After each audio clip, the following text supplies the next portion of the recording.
Michal Kwiatkowski, winner from the escape, up on top of the Grand Colombier, on site, stage 13, the finish. Not just a day of victory for Michal Kwiatkowski on Bastille Day, but also for Tadej Pogacar, finishing third, 4 seconds ahead of Jonas Vinegaard, the race leader, yellow jersey, and gaining 4 seconds in bonus, and now trailing by only 9 seconds in the Tour de France. Let's back it up. We had a short, powerful, punchy stage with only one climb on tap. This HC climb coming up here to 1,500 meters, 17 kilometers of climbing to get to the top.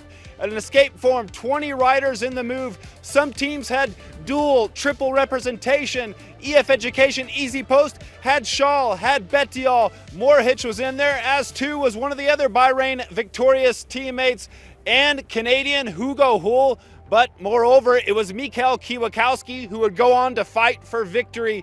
Coming into the base of this climb, the massive climb up here in the Jura Mountains with 17 kilometers to go, Kwiatkowski and the group had around 3.5 minutes over the GC group, being led behind by UAE Team Emirates.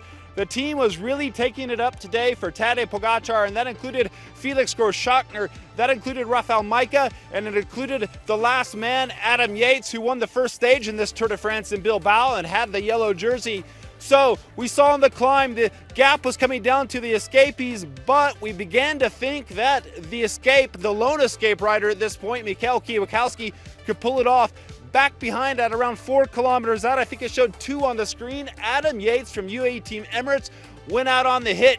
He hit hard. They were trying to bury Jonas Vinegaard because Vingegaard didn't have the numbers that UAE Team Emirates had. They had Sepp Kuss in there, and that was about it. After Dylan van Baarle dropped off, some were beginning to wonder, had they used guys like Wout van Aert, Tish Benoot a little bit too much in the past days?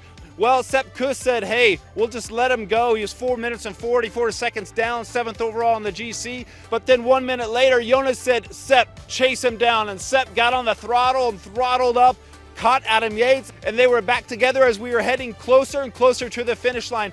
Kwiatkowski, at this point, we knew that he was going to pull off stage victory. He had won before in the Tour de France. He counted Milan-San Remo victory and twice in the Amstel Gold. And oh yeah, world champion in Ponferrada in 2014. He pulls off victory up here. The French, they're celebrating for Kwiatkowski, the Polish rider, but also because it's the national holiday, Bastille Day. And 1 year on, when Tom Pidcock won on Alpe d'Huez, as soon as Michal Kwiatkowski won, the camera switched right back to the GC group, because it was at that point that Tadej Pogacar lit it up. I think around 450 meters to go.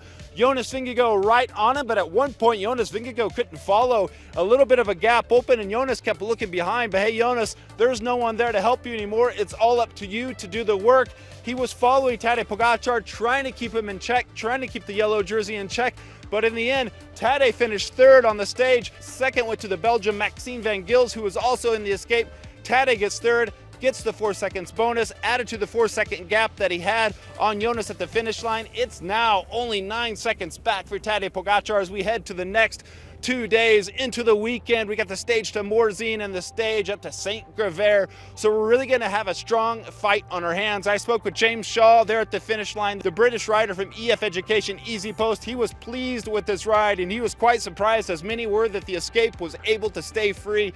Saw Hugo Hull coming over the finish line. The Jumbo-Visma team, besides Sepp Kuss, didn't look so happy. I tried to get Dylan van Baarle to comment on the stage.